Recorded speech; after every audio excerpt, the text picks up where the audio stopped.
This country's greatest divide started 397 years ago when the first slave ships arrived in Jamestown, Virginia in 1619.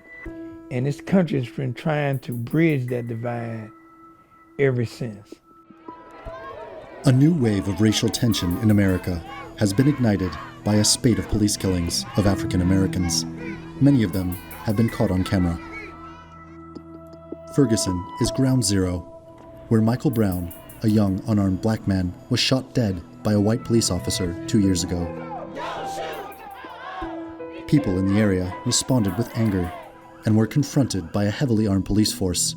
You are violating the state-imposed curfew. Which soon cracked down on what initially were peaceful protests. It was horrifying. They over-escalated force and did a show of force. It almost seems like they were trying to impress the Department of Defense for a military contract and not really trying to keep peace in the neighborhood. But the police have a different view. The defensive equipment allows cops to do their job, allows cops to make certain that people's right to protest and to exercise their freedom of speech and freedom of assembly is protected. The Justice Department launched a civil rights investigation into Brown's killing and found that the problem goes far deeper into the conditions in poor black communities. Amid a highly toxic environment, defined by mistrust and resentment, stoked by years of bad feelings, and spurred by illegal and misguided practices, it's not difficult to imagine how a single tragic incident set off the city of Ferguson like a powder keg.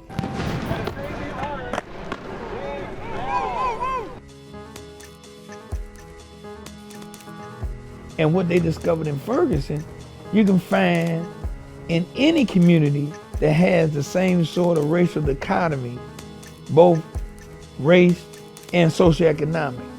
It's unclear how much has changed in the 2 years since, but Ferguson sparked a new national conversation and a new raw stripe of politician born out of the Black Lives Matter movement. Y'all want me to pipe down?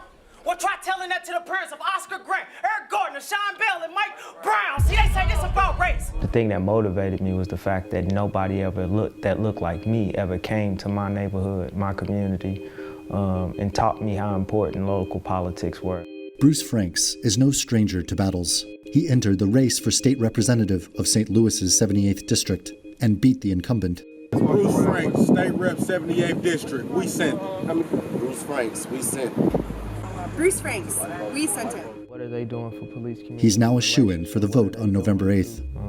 I'm 32 now. I've been to 140 plus funerals.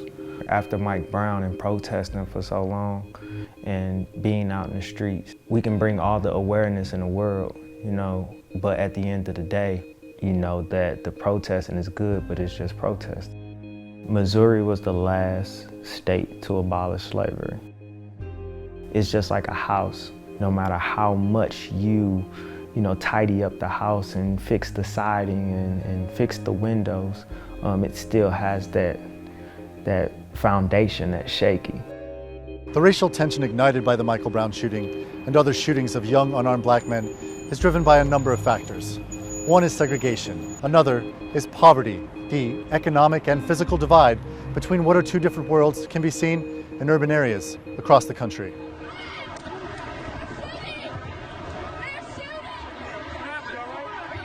The backlash against police has not just taken the form of harsh criticism, but deadly violence. Attacks against police officers have spurred some in law enforcement to directly blame the Black Lives Matter movement and the administration of President Barack Obama.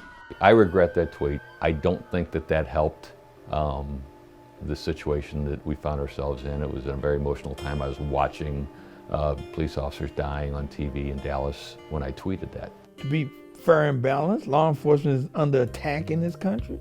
I'm not saying it's not justified. The fact that law enforcement endorsed Donald Trump does not surprise me. And any group of people who are under attack will gravitate towards anybody who would side with them. While Trump has been clear about supporting police and endorsing more aggressive measures, including hotspot policing and stop and frisk, the choice is less clear for many who support the Black Lives Matter movement. Trump is terrible and Hillary's just a little bit better. It's the first time I know of where people are going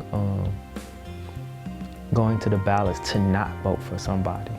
We're gonna hire the candidate in the next 4 years, so we just gotta survive for 4 years. Randolph Nogle, The Newsmakers.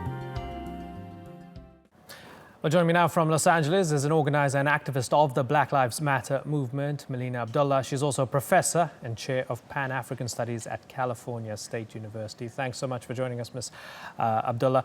Dr. Abdullah, do you have a candidate? With a week to go, do you have a candidate in this election? No, we don't have a candidate in this election. Black Lives Matter is not endorsing any candidate.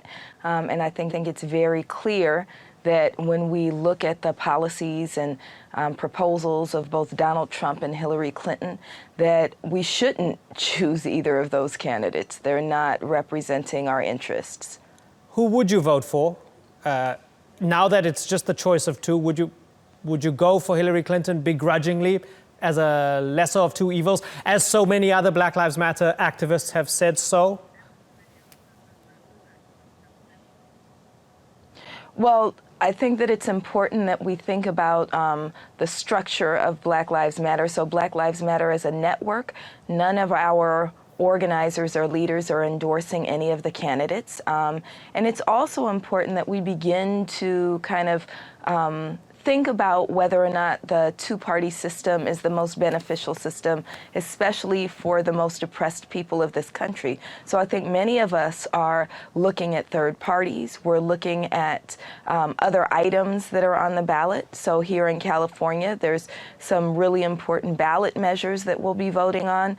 But in terms of choosing this lesser of two evils, this kind of framework, and accepting that framework, it's not something we're willing to accept. So of course there's freedom for individuals to vote for whoever they choose.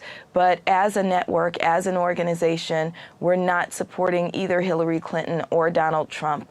And we are beginning to think about how to engage in a way that disrupts this kind of corporate-owned two-party system. In the summer, I had the opportunity to interview some KKK members. I asked them who they were voting for. They said Donald Trump. Is that any surprise to you?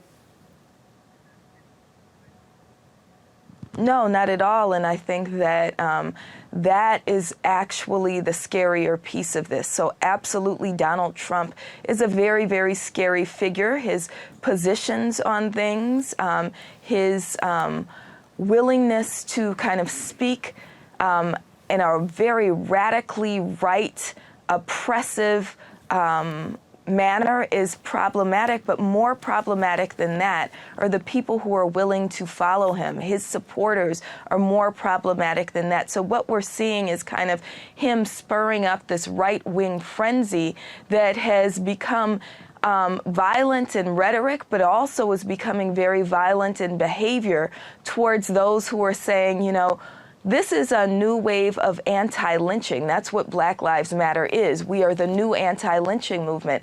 And for those on the right to say that we're getting out of line, that there's something wrong with saying that police shouldn't be killing our people, and then being willing to not only use their rhetoric, but use force and use violence to put down a movement that's essentially a peace movement is scarier than the candidate himself. Mm-hmm. And so the idea that the KKK is endorsing Donald Trump is not surprising, it is disturbing. Very finally, let's try and take stock for a moment. We've had 8 years of a black president. Yet a lot of Black Lives Matter activists and protesters that I speak to tell me that race relations, the situation of police brutality and so on has never been worse in the United States. Is it in spite of having a black president, or is it because of a black president that somehow these things have sort of emerged and exploded? Well, I think that's absolutely an overstatement that race relations have never been worse. I mean, we're a nation that's built on chattel slavery, so race relations were far worse, you know, under that Sure. system. I mean, okay, let's agree. Say in the modern era, since post-civil rights, people are saying it's really bad. But we've had 8 years of a black president. What is it? Is it in spite of having a black president, or because of a black president that somehow triggered all of these things?